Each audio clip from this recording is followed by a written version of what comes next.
up, y'all? Welcome to Go for Lethal. My name is Etsabani. I'm Dean Kazanov. I'm Zach Chamberlain.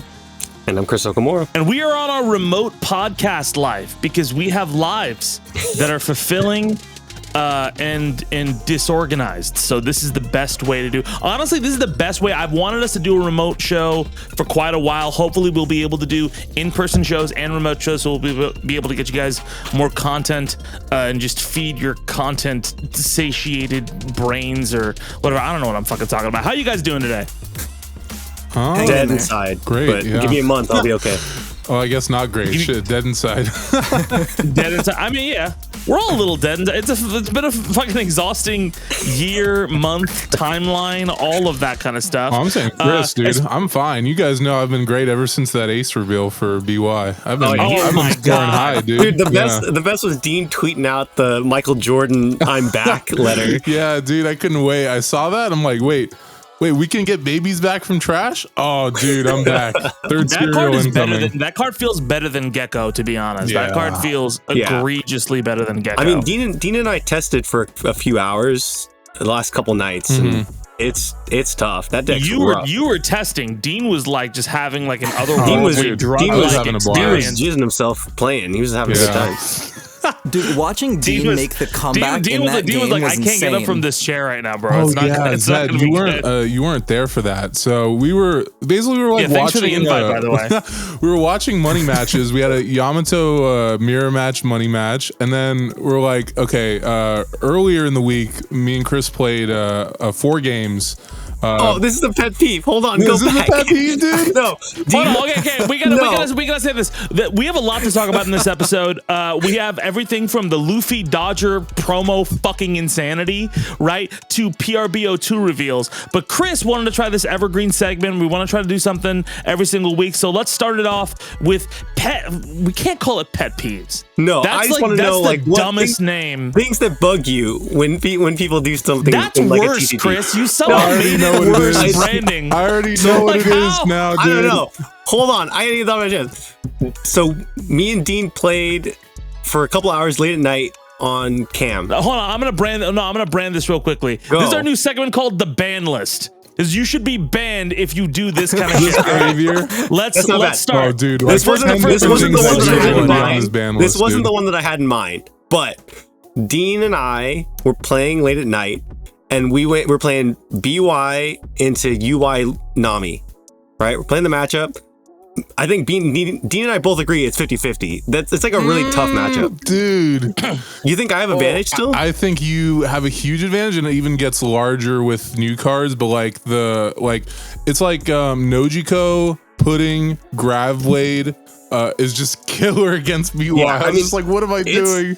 It's hard. It's a tough matchup. He bounced your entire board. He and then putting you, and you still came back. Hey. Yeah. Wait, you were here. You were there too. Where the fuck was I? Why was I not invited to this? Dude, you have a link to the Discord. Anyway, so Dean and I are playing. We go back and forth. It is 2-2, and then he goes, "I'm going to bed." Dude, it was 1 a.m. What am I supposed to do? No, I can see my Zed's face. Zed's like me. Zed's a fighting game guy. We were 2-2, and then he goes, "I'm going to bed." That's egregious, dude. In fighting games, there's this thing where like if you play like you're always supposed to play best of 3, and there are just certain people who they'll play you one game because you can do things like the first game is like information. Yeah. Right, like you're playing. It's not like tournament, so like you're gonna react a different way. Like, all right, I'm getting information. So people will do these weird, fucking crazy gimmicks in the first game. We're like, all right, well, like let me adapt, and then they just won't play you. They'll just immediately leave. And like, what is this one and done bullshit, bro? You're just gonna come shit on the floor of my house and then leave? Get the fuck out of here. That's actually how it worked too. Shit and on the floor. That's great. Because you won the first 2 games. No, you won the first one. You won the first one. Then I won the middle 2, and then you won the last one. Okay, I definitely felt like I was getting cooked early. So Dean just bailed on the game? No, I was I was like tiebreaker, and then he goes, "Oh, I gotta go to bed." Dude, it was 1 a.m. You know what? I'm gonna get an exemption from work and be like, look, I have to have an exception. I can come to work 2 hours later when there's BY madness on the line. When my BY ref is on the line. Yeah, I don't think it's a horrible thing that he has to go to bed Like for that, I understand the frustration. But also I also think there's I don't know what it is around One Piece, but like after you've played more than 3 games, everybody just wants to go home. I don't know why. Like when we're in a tournament, like 3 games end, there's like, man, I can't wait till this tournament ends. Like, bro, you just drove 30 minutes out here for 3 fucking games. That's what we're doing. Dude, we all flew to Vegas. What do you mean you're 03 driving? I know. Dude, you're it was not time talking. to go to the pool. Listen, I spent thousands of dollars alting out this green purple Luffy deck for maybe an hour of playtime, and I gotta go. Like, I'm not here for I'm here for a good time, not a long time. Absolutely me. I'm here for my 3. No, so that was the one thing pet peeve. The main pet peeve, the main thing that I wanted to bring up of like ban list thing to bring up, bro. Don't give me advice after I beat you. Did I do this? Oh my god! Don't do that. Did I do this? No, that's not you. Okay. I'm just saying in general. Don't give me advice after I win. I hate that's from a fair both one. sides, from the winning side and from the losing side. I hate the post game like press conference. Like, dude, we're playing a card game, dude.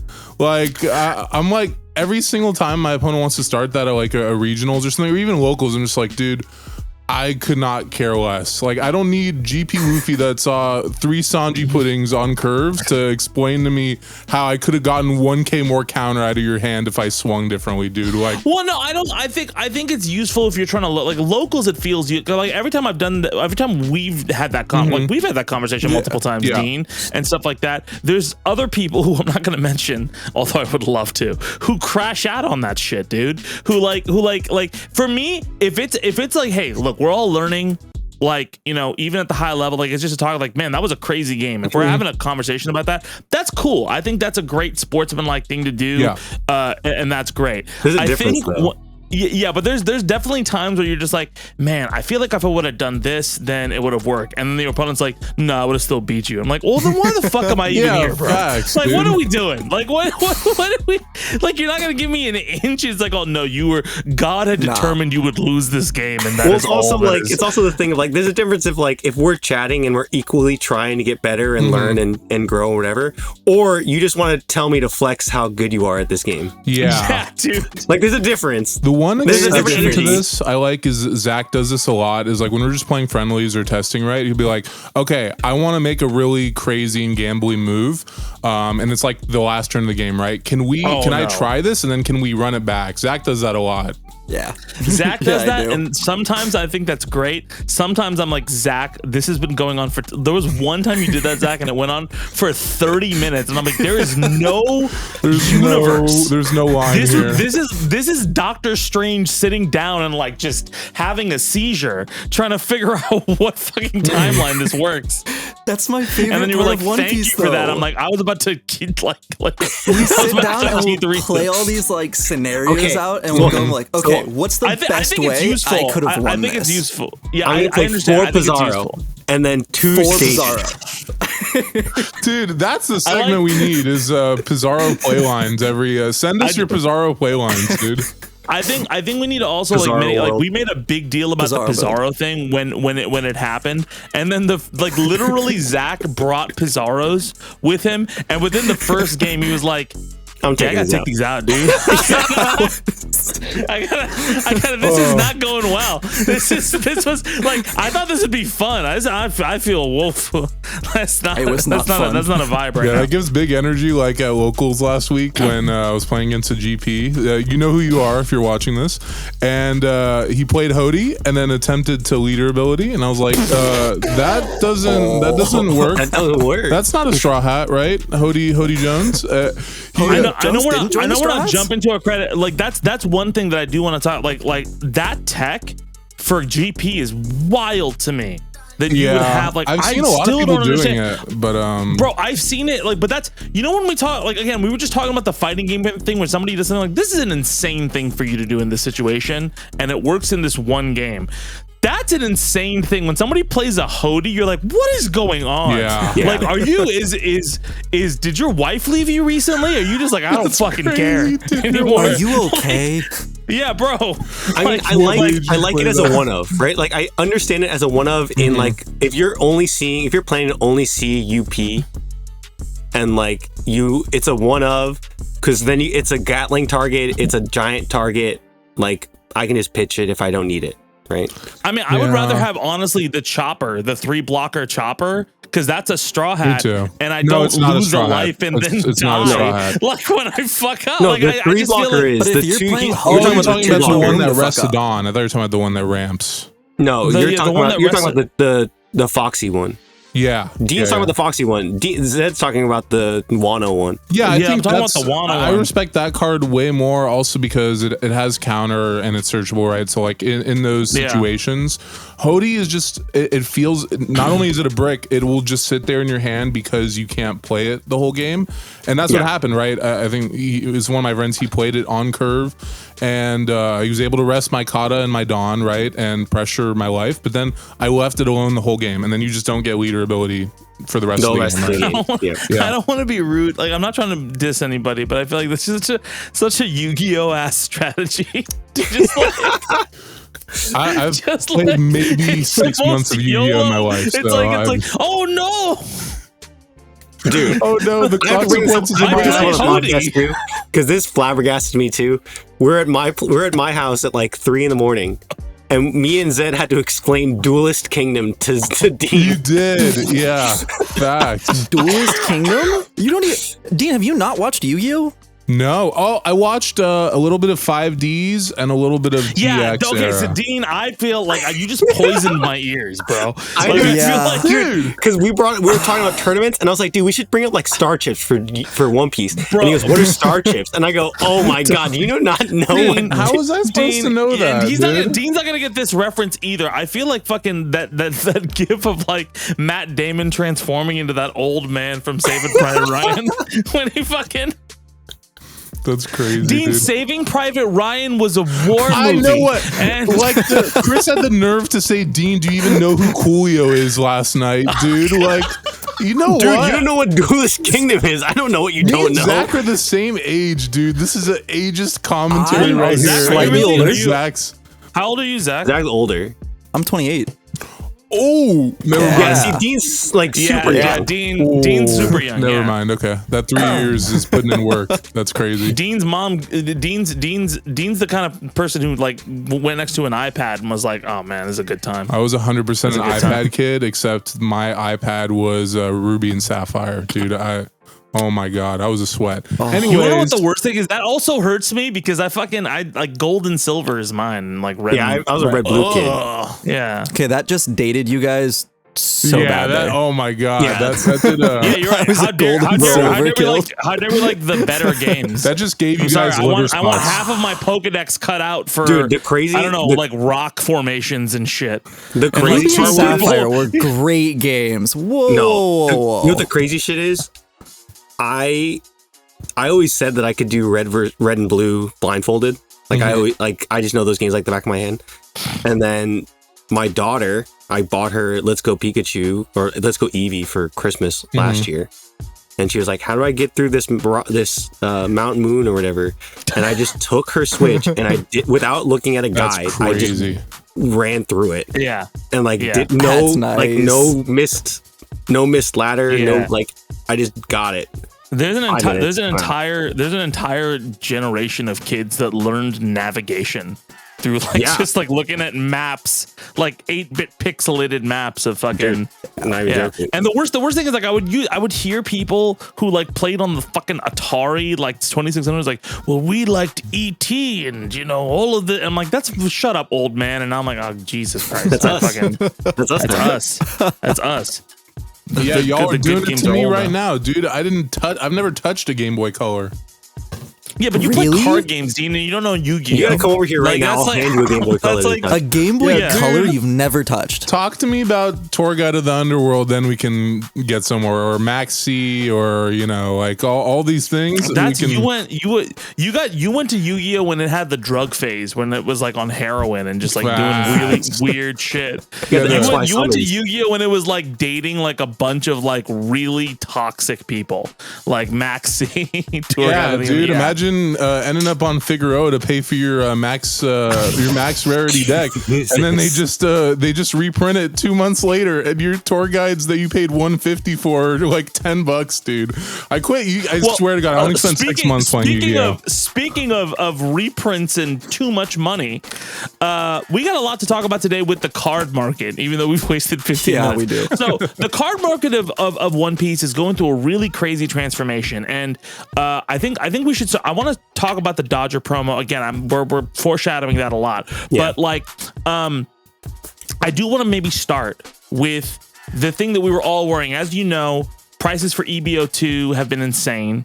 Right, prices for a lot of older sets have been insane. Right, prices for EBO1 have been insane, and as the newer decks, a lot of the Luffys, a lot of the newer green decks, right, come out, a lot of these staples are becoming harder and harder to find. And it's prohibitive to play this game. And as we were watching PRB02 come out, everybody was wondering what's going to be revealed. What are these reveals? Well, we got a giant dump of PRB02 over the last couple of days, and we didn't get one reveal.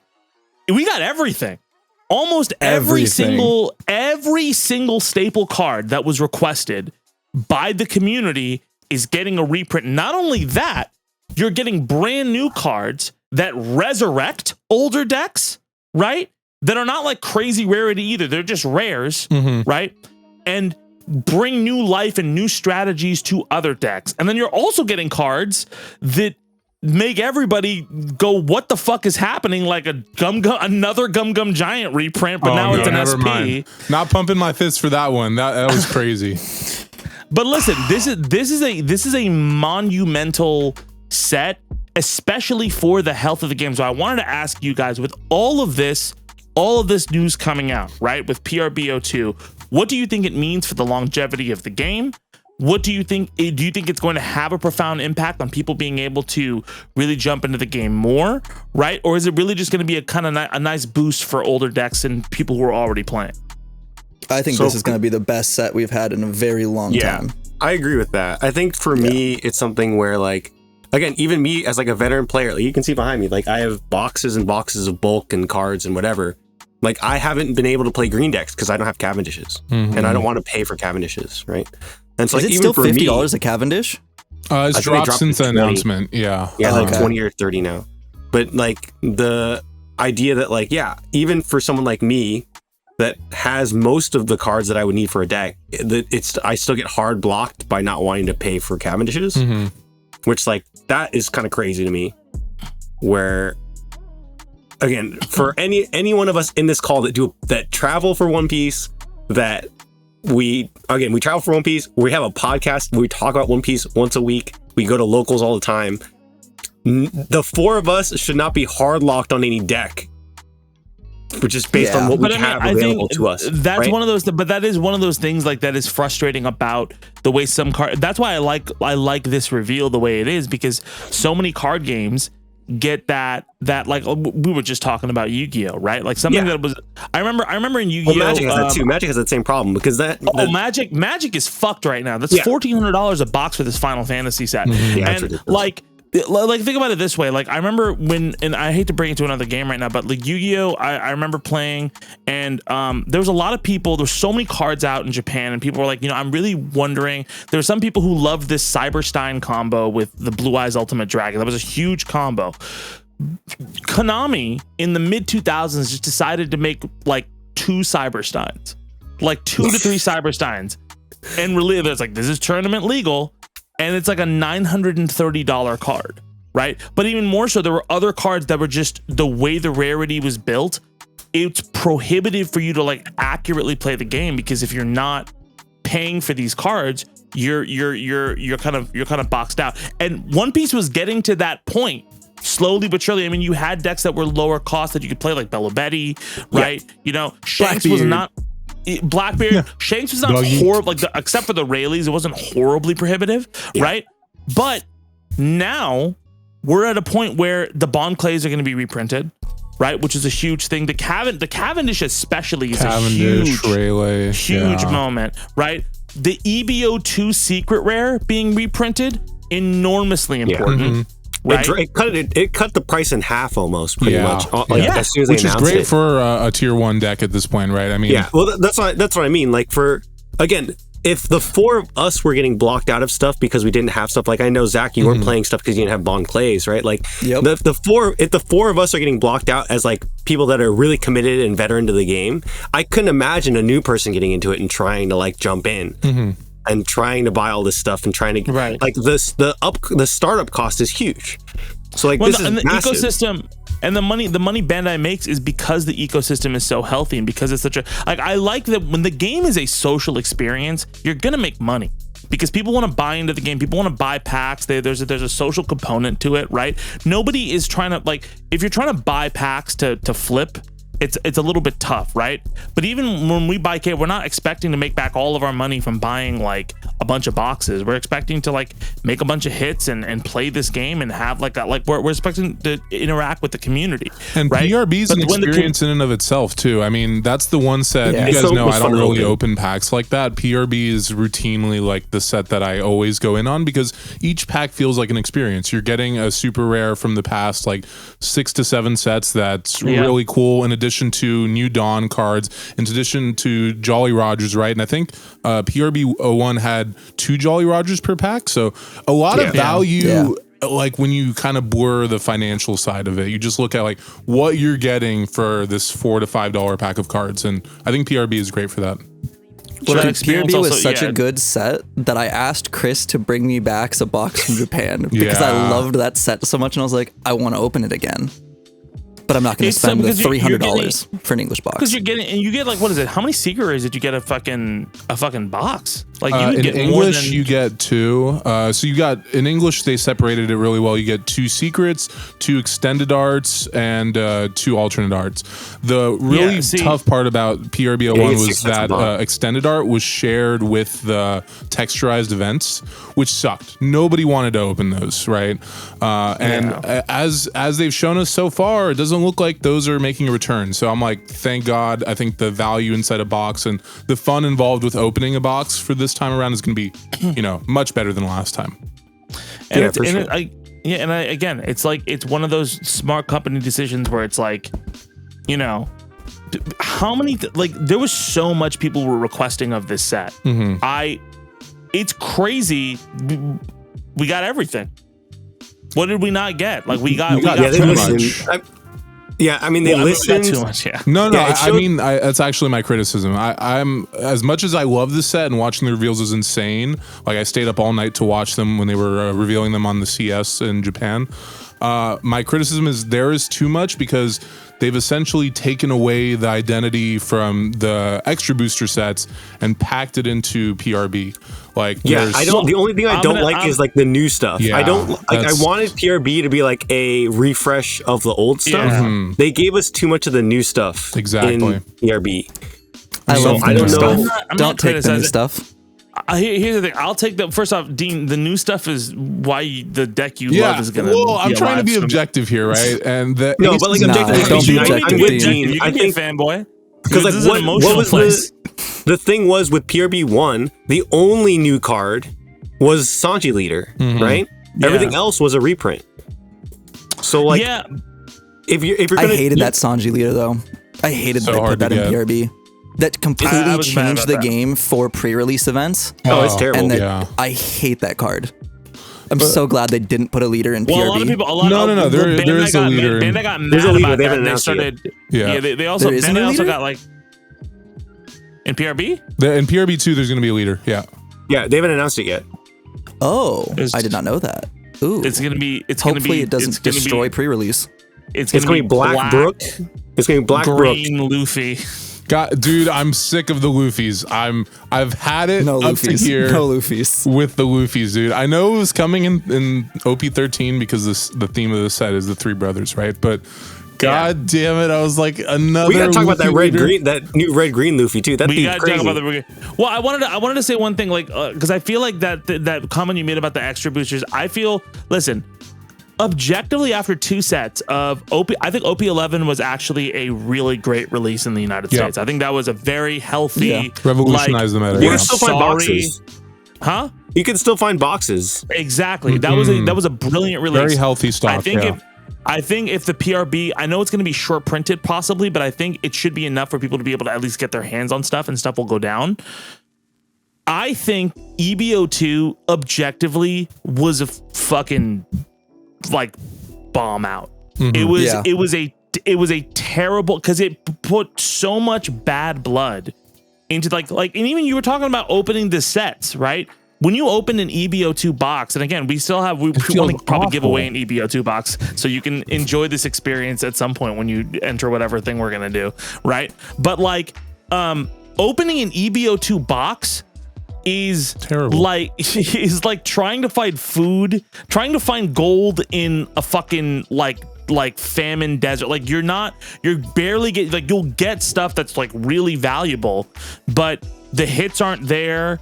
Like you feel dirty because of how much you're opening and how much this costs, right? It's just it was a very anxious set for me. I think I've told this story before. So EB02 dropped when I was in Japan.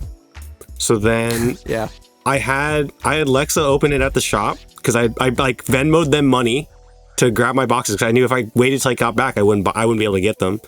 So I bought 2 boxes remotely, had them open them remotely so I knew what I was missing. And then I think I had Zach go ahead and around the store and buy what I was missing to build GP. The problem was I had assumed because every other set, when you buy 2 boxes, you get a set of every rare that you need. Dude, I was missing 2 Robins and a Nami.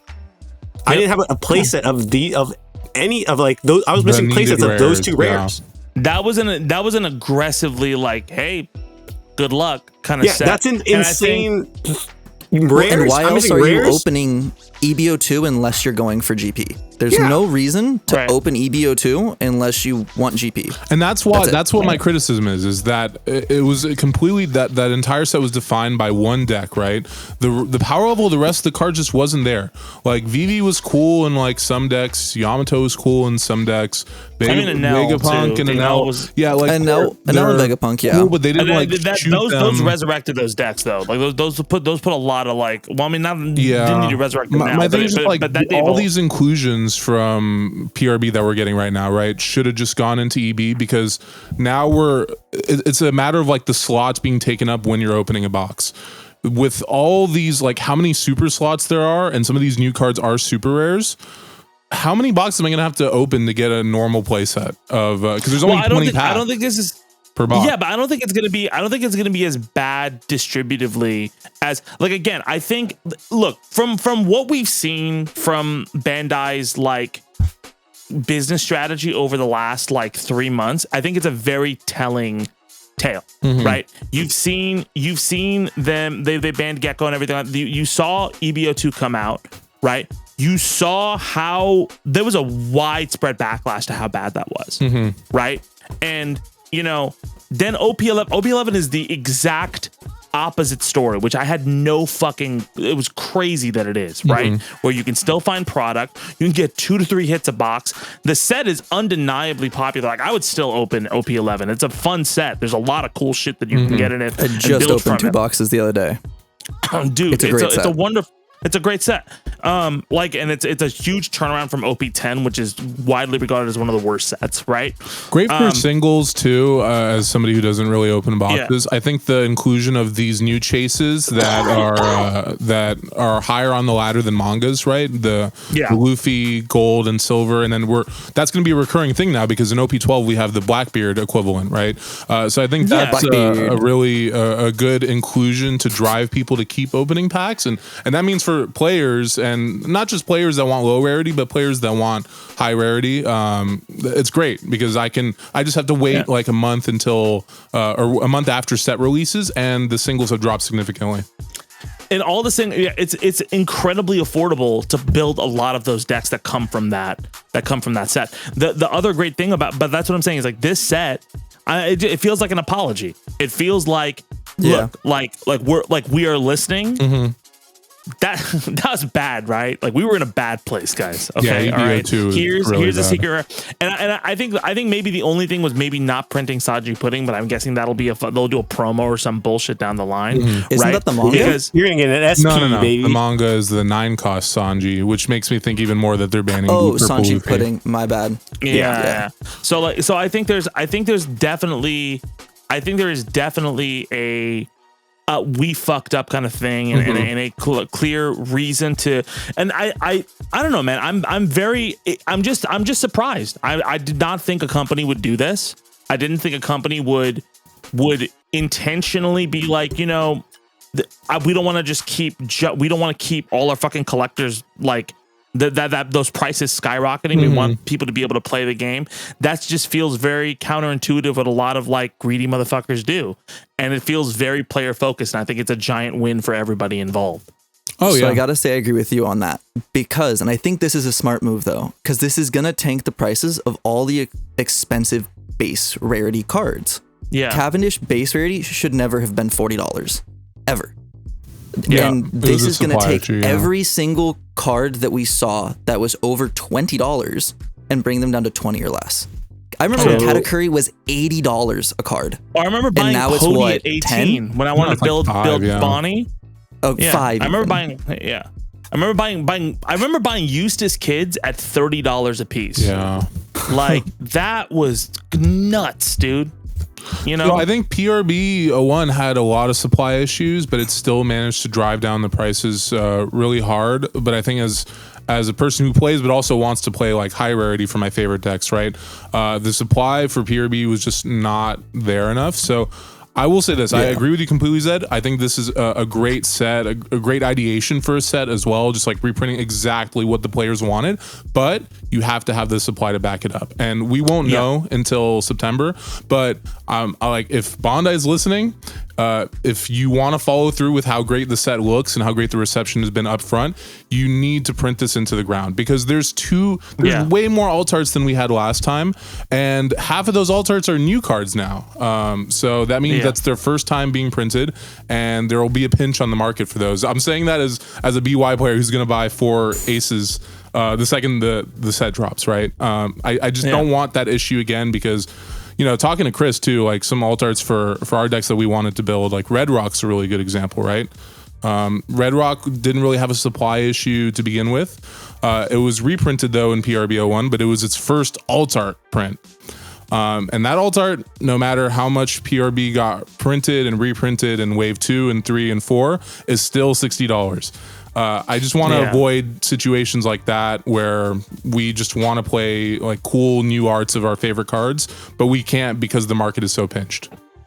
No, 100%. And I think something that Bandai does do in those sets is like it's interesting, because like in the set, like for example, EBO2, everybody's trying to get the green purple Luffy card, so those skyrocket in price, right? And then you would see the Enel and some of the other cards were a little bit lower, right? Where that, I think what was interesting too with PRB was the Hodies and all of the other extra cards that like were fucking giant, right? In terms of price, that all went down. But the gold Dawns, the Dawn cards were enormous, example. Which I think is an interesting strategy, right? Like because it meant that, okay, people are going to open up and they're going to consider these important cards that are staple for other people's decks as bulk, which is fucking weird that you consider that bulk. But it means that more people get access to those cards. It means that, if collectors really just want the gold Dawn and stuff like that, and that's something you can open for. But it's just healthy for the game. I think I agree with you though, Dean. I think it's, with the popularity of this game, if you want to have a global release, you got to start printing this shit more.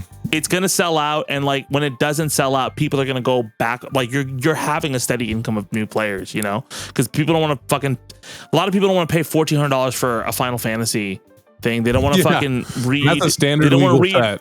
That's they don't want to. They don't want to read a legal contract on every Yu-Gi-Oh card in order to play the game, right?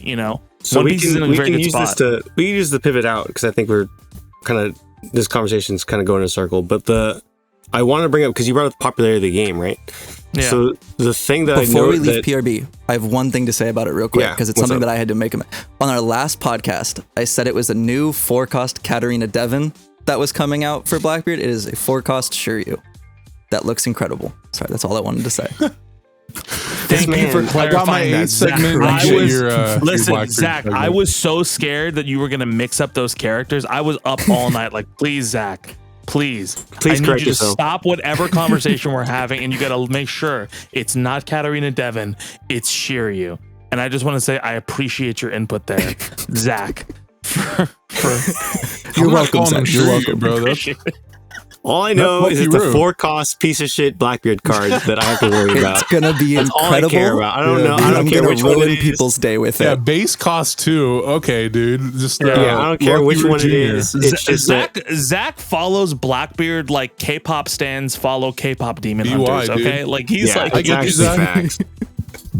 So the popular thing. So I don't know if you guys noticed. So PSA put out they're starting to just make these grading kits that they're sending out to GameStops and stuff like that. So it's like it comes with like card savers and like kind of brushes and stuff to like clean your cards off or whatever to like submit to PSA, right? It's basically like your beginner's guide to submitting to PSA.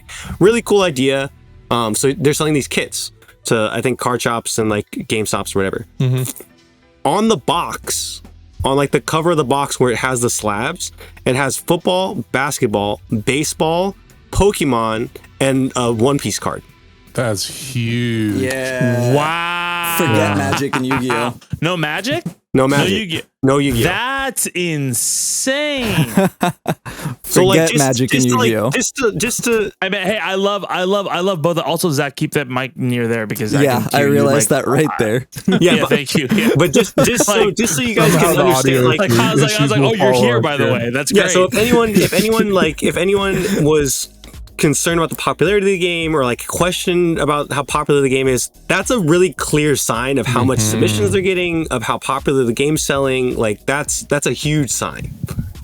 Well, I think it's also like it's kind of crazy that's because if you're a PSA collector, you're trying to get like high rarity stuff. Magic cards are fucking astronomical in price, right? Like I have friends that don't invest in 401ks or anything. They invest in Magic cards. That's $40,000 for some shit, dude. That's fucking insane, man. And yeah, again, like that's not a. I don't think it's a viable strategy for business unless you know how to fucking like scrounge it up, right? But like, man, like if maybe it's because it's just being moved so much. Right, like One Piece, because it's not a bunch of whales buying it, but there's just a good market that's healthy that's going around. Yeah. And I think just going back to PSA thing, One Piece has been 4th in terms of card game sales for a while, just following the big 3. But I think it's a sign of the times changing when the reception to rotations actually changed really dramatically in the last few months. You know, I remember when it was announced, everybody was kind of upset because we'd obviously be losing alt arts and everything, right? Like everything we'd invested into the game over time, just year by year. But the biggest thing to me that shows the health of this game and the popularity growing is they made an announcement, I think now it's like 3 weeks ago, about just responding to the criticism and just the reaction to rotation, saying that they're looking forward to 5 years, 10 years, and 15 years for the One Piece card game. That's great, especially knowing that like the anime and manga might be coming to an end in the next 5 to 7 years. To know that they're going to continue this beyond that is like, it's so close to home, because I think I've talked to Chris about this. One of my favorite card games is the Naruto card game, and that game, also a Bandai card game, just dwindled down and was eventually just cut off, discontinued as the manga and the anime reached their end. So to know that this is a like a card game phenomena that's not just tied to the anime, that's going to continue, and they're invested in pumping the health of the card game up is great. And the fact that they're planning that far ahead too shows you the sales numbers, and that hey, there's like a future here that we see business wise that's worth our while to continue, right? Definitely. Yeah, Outside but of also, even the manga and the anime, though, there's so much to do with One Piece. They could make an entire set around the live action, and that would sell flat out. Yeah, I mean, but even we're more getting so the than that, remake. We're getting the Netflix remake soon. The Wit Studios one. Like, there's so much in the. First off, the world building in one. Like, I think if the world building wasn't as good in this property, it would be completely different, right? Like, I mean, a big thing about Pokemon too is like, listen, there's a reality where Pokemon like doesn't get 1,000 Pokemon or 2,000 Pokemon or whatever it is right now, right? And we're stuck at like was it 500 or even 250, right? Where they can print sets forever because the amount of lore, the amount of like things there are really interesting. What I thought was very cool about the way they do One Piece sets is they're all celebrations of the storyline, right? And you can celebrate like Dressrosa. I mean, I clowned on OP10 quite a bit, right? But like, it's still a celebration of the same moment, right? Like you can celebrate that same moment. You can add new layers to like why you love these characters, or like there's so many versions of Wano Luffy, right? But they look great. Like Beer Luffy is it's the same Luffy from the arc. Luffy Taro, Beer Luffy, right? Gear second Luffy. It's the same Luffy, but like I love the different art styles. I love the different moments that they're celebrating and that they're bringing to life in those in those kind of things. And like, if it's a celebration of a thing you love, it's always going to come back around. Something that I did not like with Yu-Gi-Oh was there was this thing in Yu-Gi-Oh where it was like an Egyptian version of, or like this occult version, an even more occult version of Magic. That was the in-game or the in-series, like the lore behind the card game. And then it just turned into like weird gestial mecha. I shit on Yu-Gi-Oh so much. I just could not, like, weird, like, I don't know, like I don't know. No, I like, 100% agree. Yeah. Supreme Hero 791 of the Ryukazai, and you can't special summon it. You can't set it. You can only summon this monster when it's Tuesday, and your ex-girlfriend is like, you know, okay, we can talk a little bit about giving you back your shirt. So, okay, for anyone that doesn't know, too, if you've never played Yu-Gi-Oh before, like, he's not wrong. No, dude, I know he's not wrong, but I also know Zed has a shirt that his ex has, and he's really butthurt about it like 5 years later. He's like, dude, I want that fucking shirt back, but it's you an ego blocked my shirt. number. She never gave it back, and she's like, I lost it. And I was like, oh, did you? Okay, all right. I'm sure. It's okay. It's been a decade. Anyway, let's move on. Like PRB is great. Let's move on a little bit, like, because we wanted to talk about it. We only have, I think we have like 10-15 minutes left, but let's talk very quickly about I want to get to the Gum Gum Giant issue because it's getting reprinted, but I also want to talk a little bit about, since we're talking about prices and scalping, let's talk about this Dodger game promo. So as you may know, the Dodgers printed a special version of Green Purple Luffy, right? Very good looking card that they were going to hand out at the gate for people who are going to see this Dodger game on One Piece Day, along with a really, really cool looking hat, right? Like an LA straw hat. The straw hat, by the way, very well made. Like, it was very, very cool.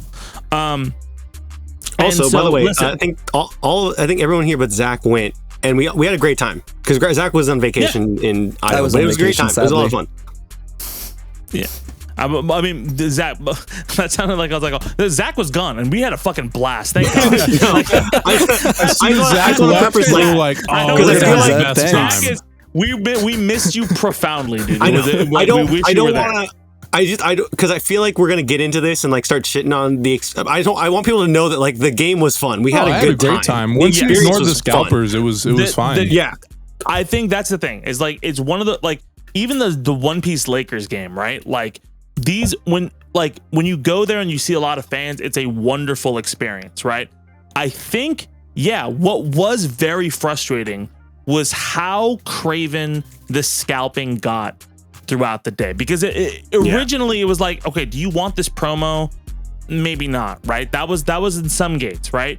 Then it started to get like really egregious, where, I mean, me, Dean, we went to one gate and there was like 7 people just lined up like fucking like pounding those people. I don't want to be too dirty, but like it's like when you go to Vegas and people just like try to hand you flyers for like escorts. It was like that. It was that bad, and it was like they were like yo, but like they were pressuring people, and it was crazy, dude. It was a little bit. It felt a little gross.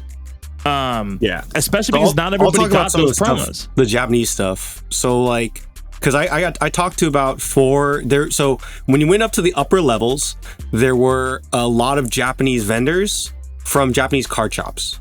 And so I talked to some of them because some of them had signs from shops that I had went to when I was in Japan recently. So I kind of knew people that worked there. And so I went up and I kind of talked to them a little bit. And so most of them had signs that were, hey, they're paying up to $200 to $300 per card, right?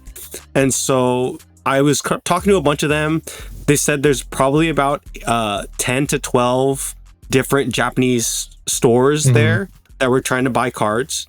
And so they said most of the time they had about $10,000 to $20,000 cash to hand out to make sure they have these cards. And then I talked to a bunch of my friends that I had made in Japan. And so now they're going for, so the US price right now is around $450 to $500. You can find the card around $450 to $500 in the US. In Japan right now, the going price is about $600 to $700. That's crazy. US. Wild.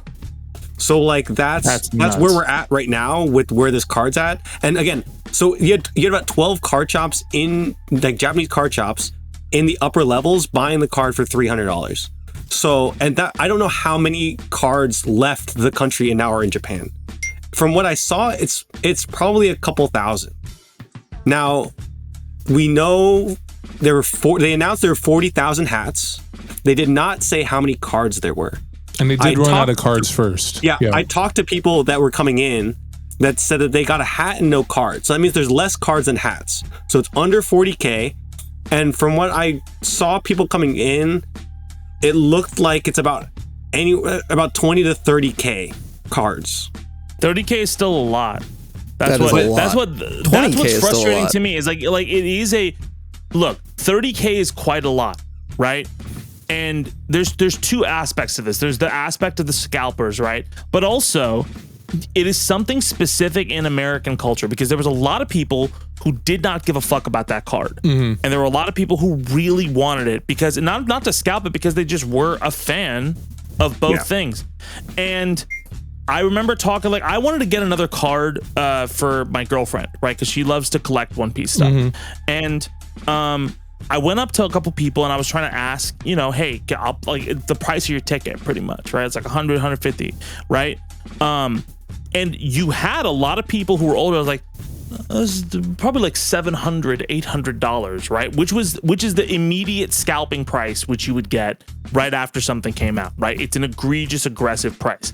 And people were like, well, I can make like everyone became suddenly a market eBay watcher. Yeah. For like 5 minutes. And I'm not trying to blame them. You're trying to make the money. But it says something about how egregious that culture is that everybody would catch that bug. The scalpers would have a welcome environment in that arena. The way it took over. Again, we had a great time just chilling, eating Dodger dogs and having a good time and stuff like that. But that did color parts around the event in a way that I feel like one is antithetical to the property of One Piece because that's not what the fucking show is about and the character is about. And 2, it just I don't know, man. It left a weird taste in my mouth. Yeah, I think it made the One Piece community look pretty bad. Yeah, for sure. I'm lucky that like again my family is Dodger fans, so like I go to Dodger games all the time. So my wife and daughter came with me, so I got 3 cards, right? So I was lucky in that case. But like the people were like asking my daughter if she wanted to sell her card. Like it's like what? I mean, Zach, it got bad. Dude, I saw someone on Facebook the other day posted they were buying this card for like $350, $450 a card, and they had the hat, and they posted how many cards they had. This dude had like 100 Dodger cards laid out on the table. Yeah. And I was like, what is wrong? There's so much wrong with this. This isn't okay that people are hoarding this card, trying to drive the price up. And I mean, I get it's GP Luffy. It's one of the best decks.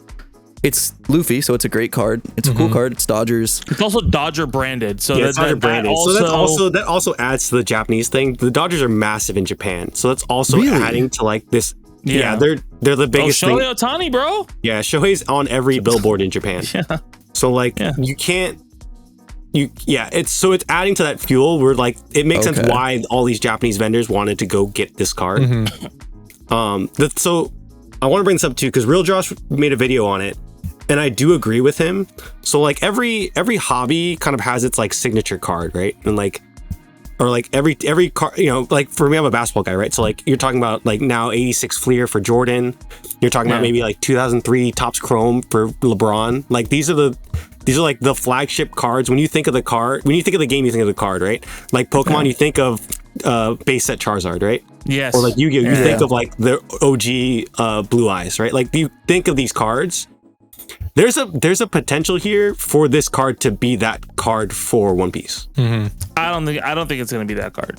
I agree. I think it's there's a potential for it. But I mean, like all those cards are defined by like memories and impact. This is defined by and scarcity. Scarcity and poison. Like I don't like, and again, I don't want to like. Again, I'm so sorry I'm shitting on this because again, the problem is it was a community event. It is a community event, and like it's not. We're not trying to shit on people who are trying to like, because that's the way it is. The market is the market is the market. We get that part of card games, right? But there is an egregious kind of thing where it's like, yo, I don't like that vibe of like, fuck everybody, I'm gonna get mine. In these kind of games. When I'm walking through the crowd singing "We Are" with everyone as the band's playing in the background, and some guy's hounding this 80-year-old woman for her card, like it feels bad, right? You're singing "We Are," they're singing "You Ain't." That's you know, like it felt bad, like but yeah, and then I get your point of like the thing is that the thing with this card is like the art's pretty, like it's a beautiful looking card. Yeah.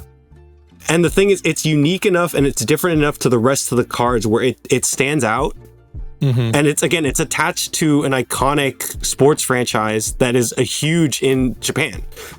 So again, like if it has the elements now, and it's like Dean said, or like I said earlier, we're not getting more of it. 30,000 sounds like a lot, but we're not. There's no more. We're not getting a reprint of this card. Dude, there's some sneakers that they say 30,000, 40,000, but 5 years down the line end up being like $2,000-$3,000. So that number doesn't scare me at all. Like it could go all the. That's what I'm saying. So like it's a thing of.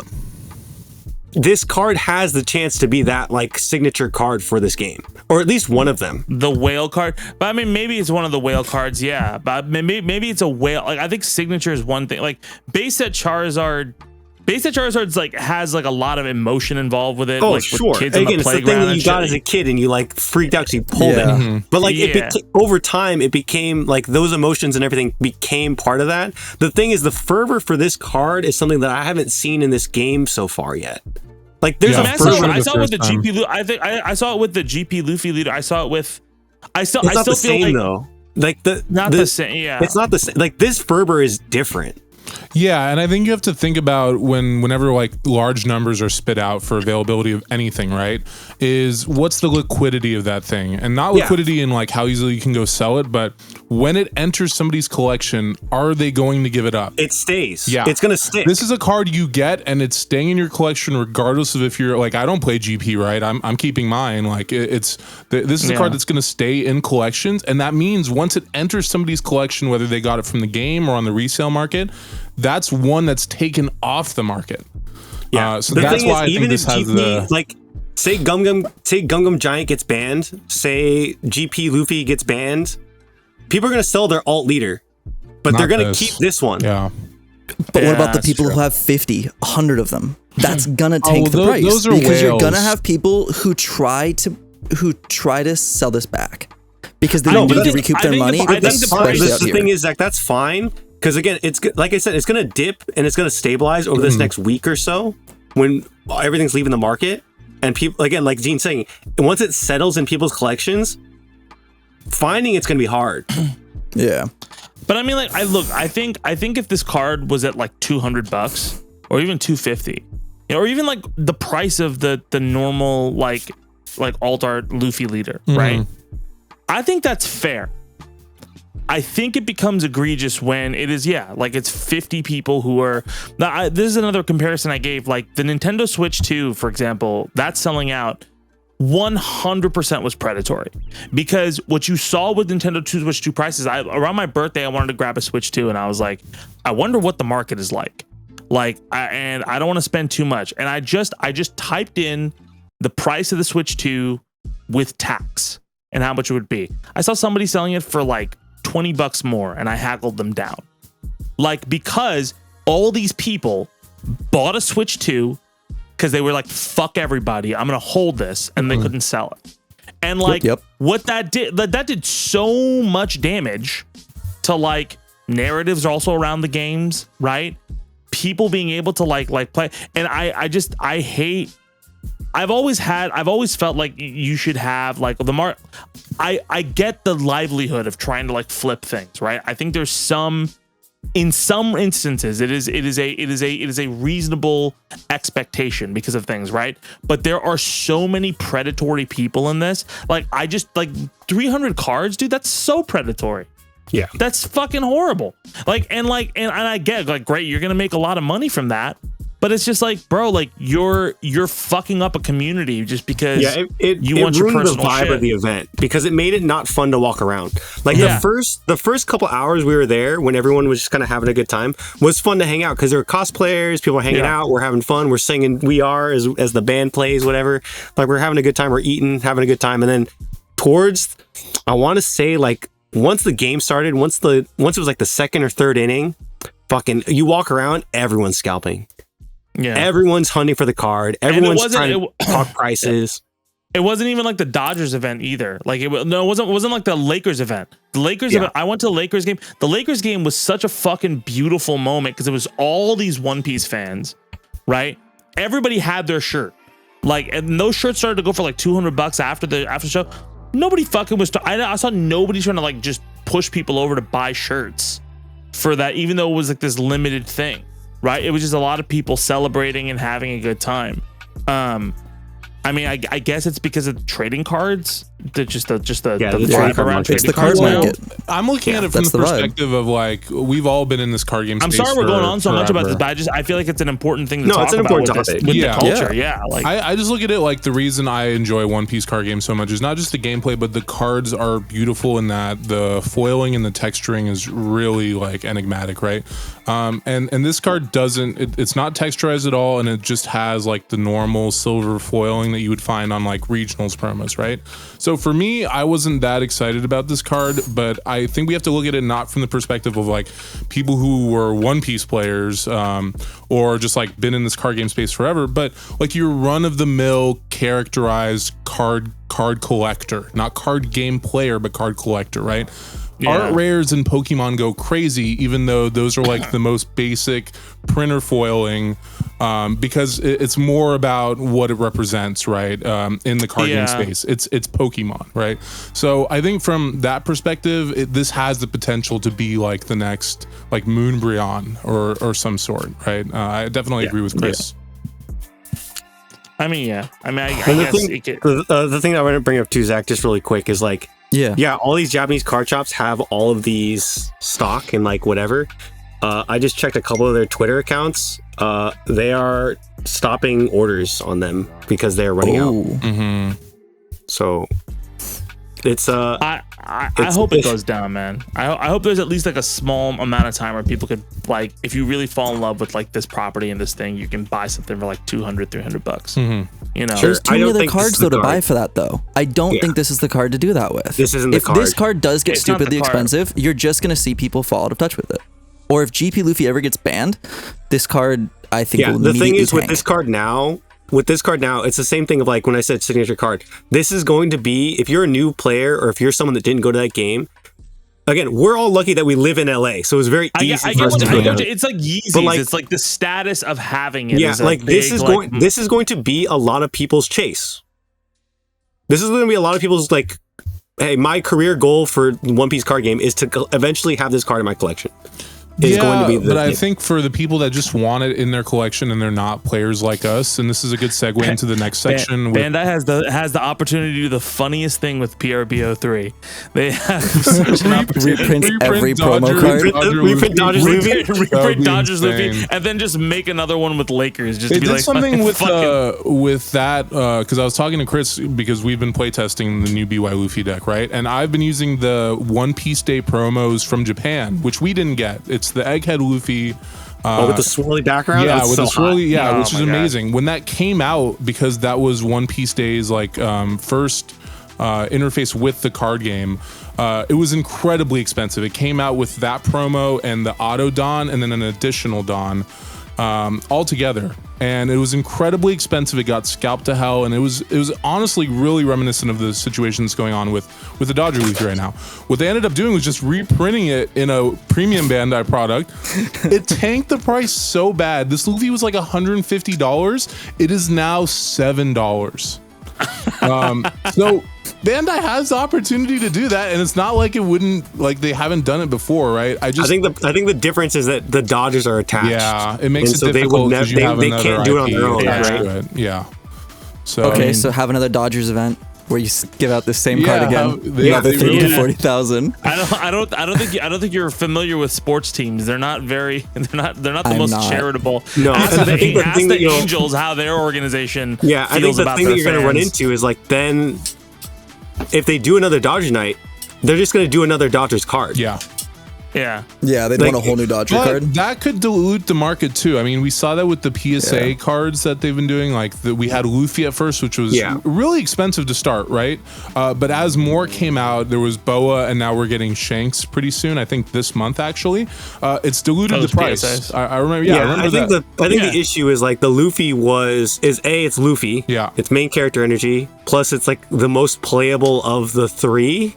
At least in the current state of the game. It has a ton of utility. Well, now we're getting into what Zach said. Like, what if we get another Luffy next year? Because HoloLive was 3 days after that Luffy event, right? And that's the second time they've done it. The first time the cards are really expensive, and this time they're much less expensive. Yeah. So I think, what if we just had another Dodgers night next year, and it's another Luffy? Yeah, the thing is, if it's the same card, then you're just putting 20,000, 30,000 more into the market, which I don't know if it's going to move that heavy.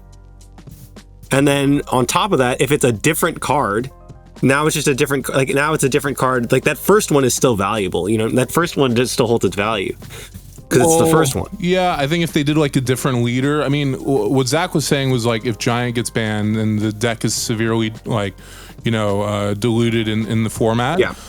Then we should see an adjustment, right? And what I was saying, and I think Chris, you were saying this too, is like the adjustment isn't players. Maybe some players might sell off their leader because they were just using it to play, but it's the ones that are just sitting in collections. And I'm saying, if we were to just make another Dodgers Luffy card, not the same art and not the same card, but GP Luffy isn't in the format anymore. Yeah. I think we could see, a major adjustment as well. So that's an idea to Bandai, and it's a good transition for our last topic, which is bans, because I think we were all surmised to see. we gotta go quick because I gotta take off in like 5-6 minutes. Yeah, for sure. Okay, so Gum Jumping Giant ban? Yes, no. First off, justice has been served because Gum Giant gets to stay. I'm just gonna fuck with you. Listen. So everybody has been saying that Gum Giant is going to get banned. Reasonably, there are reasons people would feel that way, right? I admit it too. Okay, fine, it's okay. But we've seen like Bandai's. It feels like every time, like when it was a starter deck, it's like we're reprinting. It's like a Gum Giant may not get banned because of that, and people are like, no, it can still get banned. And then Bandai's like, oh, bet, can it? And decided to print an SP, a Manga Gum Giant, and it's a gorgeous looking fucking Gum Giant. It's so pretty in that set. Oh my god! Yeah, the Blackbeard one is better. No, and not even close. Not even close. Okay, Chris. Sorry, Zach. No, you get to get called different. Why? Dude, yeah. I saw the Blackbeard event and I got so excited. Black and white. You're like a Dave Matthews fan who follows Dave Matthews everywhere. But Dave Matthews is Blackbeard. Zach, like, go Blackbeard. Okay. Oh, Jesus Christ. Like Zach. Gum Giant is foreseeably, just because if you can tell where the commerce and the money goes, it's not going to get banned for a minute, right? It'll probably eventually get banned, but it's not going to get banned for a minute. So I wanted to have a conversation. What do you think? What did this mean for the game? Do you think Bandai is going to try to mitigate Giant in different ways? How would they do that? And like, is this a good or a bad design? So open floor. So I'll start real quick. Gecko got the alt art in PRB and got fucking axed. But it took too long. Months later, though, Yeah. it took a longer time. We were expecting a ban next month. Okay. No, I think, and again, I think me and Dean talked about this the other night. I think UP gets banned right before Dallas, in the same way that RP Law got banned the last time, because its win rates are reaching the same kind of levels. And Bandai already made a statement on the CS last time of like, hey, we're watching it. We understand that this might be a problem. So they already have eyes open. The win rate's just staying stable or getting a little higher. Nothing's really toppling it. So yeah, I could see it right before Dallas again, like last year, being like, oh yeah, bye. And then I'm guaranteed all the RP Law players are the same ones now playing UP, and they're gonna have to repick a deck. Okay, dude, just call me out. Why don't you, dude? Yeah, they're gonna hit it again, dude. Every single time. Dean's you're just going through a moment, Dean. Like it's like one of those things where it's your friends intervening. I mean, it's the sacrifice of tier horn. It's an intervention, bro. It's like, oh, Dean, listen, Dean. Ever since you started to play UP and you left BY, you haven't been the same. I miss the friend. I'm going back, dude. I'm going back. Honestly, I'll say this. It's crazy that they're not banning Giant, at least right now, for this upcoming ban that I expect to happen, or we all expect to happen before Nats. But the reveals did narrow a couple things down. Sanji's not getting banned because it's the new manga. That would be crazy, right? To just ban a manga before we even get it. Giant, in the same vein, is probably not getting banned at this moment. The one thing that makes me think maybe they don't ban the leader for Blue Purple is there was no inclusion of 9-cost mom so far in PRB. That's a reprint that was semi-needed. It was more needed than some other super rares we got.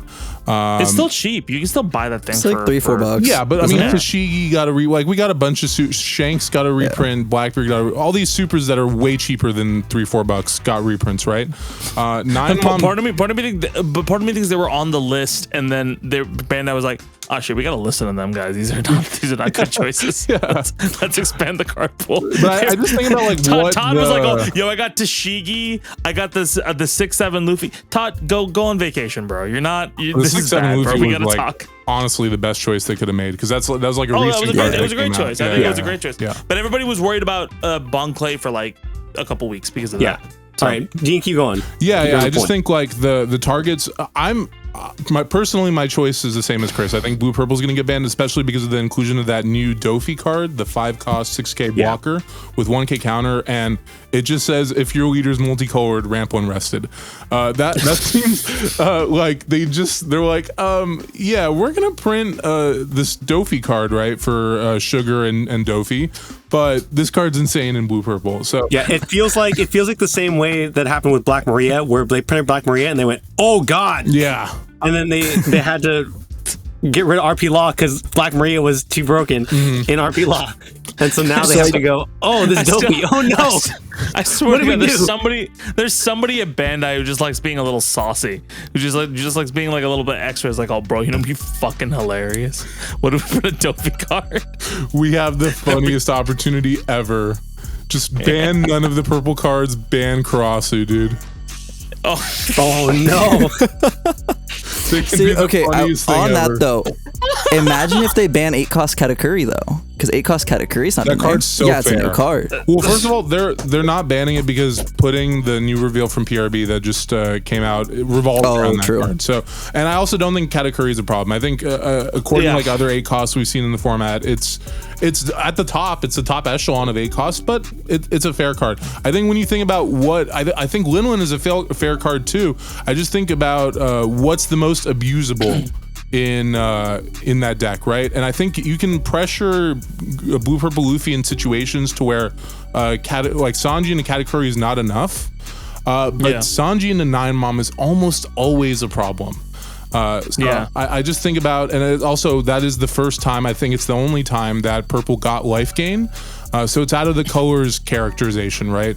I'm just thinking like spitballing. What are some things they could do to mitigate? But you're right. It's just everything's lining up though. For me, it's just like RP Law. Yeah, it's just the leader. I think so too. Yeah, it's lining up. Everything's lining up the same way, same time of year too.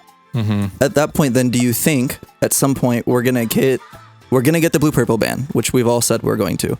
But now, after Nationals, do you think they're gonna do another ban to like hit the Geckos, the Ice Ages, and in this case, I would say the Gum Gum Giants, which are objectively overtuned? I think they're probably gonna eventually ban Giant. I think one of two things. I think part of me thinks that they know the Giant. Well, one, it's if you're looking at it from a commerce perspective, they know Giant's a popular card, right? Yeah. They know it's an iconic card. Right, Yeah, it's not just a pot; it's an printed, iconic card. Yeah, and so they're printing it in. They like the art, they like the vibe around it. I think part of them wants to be like, well, let's see if we can mitigate this, because they've got a couple sets coming up, right? To see with it, because they're printing a lot of cards that rest shit, like rest on. A lot. So they're trying. Okay. They're trying. Not gonna lie, real quick. I understand it. I understand they're the main characters of the show. They gotta stop giving Straw Hats support. They really have to stop. Every color. Dude, that new green event we just got yesterday or last night or whatever. Yeah, that's stupid, dude. Okay, no. There's another green event. That's it's a two. It's fucking two cost rest of 5. Dude, in red green and the new Luffy, it's automatic 4K. No. I'm saying it's good for red green Luffy, but some people were saying we're gonna play it in purple green. I guess what I'm saying is, dude, enough of just the Straw Hat support. This is disgusting. Even if it's weak Straw Hat support, enough. Can we see other leaders like Brooke? Can we see another Robin leader? Can we see like other things that haven't been touched, like other villains that haven't been touched? Emu, it's time for Emu. It is not. We're a ways away from Emu. If we get an Emu card, I'm gonna be livid. Well, we're getting. To be honest, it's very. We're gonna get a Roger, right? Yeah, apparently we're getting Emu leader the same set as Roger. Yeah, as well as are we? That's the rumor. Is acceptable, but we should not get Emu. Bro, if we Emu don't know is a character Emu that we know is, basically nothing about. That's like putting a rock. Like, by the way, they revealed Rox's face. By the way, I'm not gonna. Dude, the manga's crazy. The manga's going hard. The manga's going really hard. It wouldn't be the first time they've superseded the anime for us. Like Egghead Island, we didn't have that arc in the anime when they started printing the cards for it. So they can print Emu cards. They can print it. They can print. The thing is that dude, I pitched this last night. No, but even in the manga, we don't know what Emu does. We know one thing he does. Dude, I want Emu to be Exodia, and you'd have to build the 5 elders. I think Roger's gonna be. I think Roger's gonna be Exodia. Yeah, Roger's gonna be like, you have tuberculosis and you have to get Exodia before whatever hits. Regardless, I think Roger's gonna be like Whitebeard. I think at this point, imagine they reveal the One Piece before the One Piece gets revealed. They revealed in the card game. It's a stage. You win the game. Yeah, you have to get to Raftel. You have that 11 Dawn. Maybe it's him just cycling through state. All right, it's a one-up. Raftel's a one-up in your deck. You have to find it to get to win the game, and it's unsearchable. Because one guy's gonna be like, "Oh, like I found it," and you're just like, "Well, fucking, that's my one game." I just lose. All right, very quickly, I wanted to say one thing about Giant, and then we can wrap up because I didn't get to finish my long-winded ass thought. They either try to mitigate it, right? Okay, and they try to figure out how to like make it power have more trouble. Yeah, like that. I think they're gonna try to do Giant, that, dude. Or they give everybody else Giants, or they're buying time because look, like I keep saying Blast Breath and stuff like that, but I think they want to try to have an event that at least that serves the purpose where it's not overtuned, because the whole purpose was to make it so that if you brick with fucking purple Luffy, right, you're not SOL. Like it doesn't kill the deck. So I think they're trying to figure out something to mitigate with that, and they're just like, we have a lot of shit to do, guys. Like, can we just like kick it down the line? If they give us more stuff to rest Dawn, then that would work. Like that chopper that you were talking about earlier.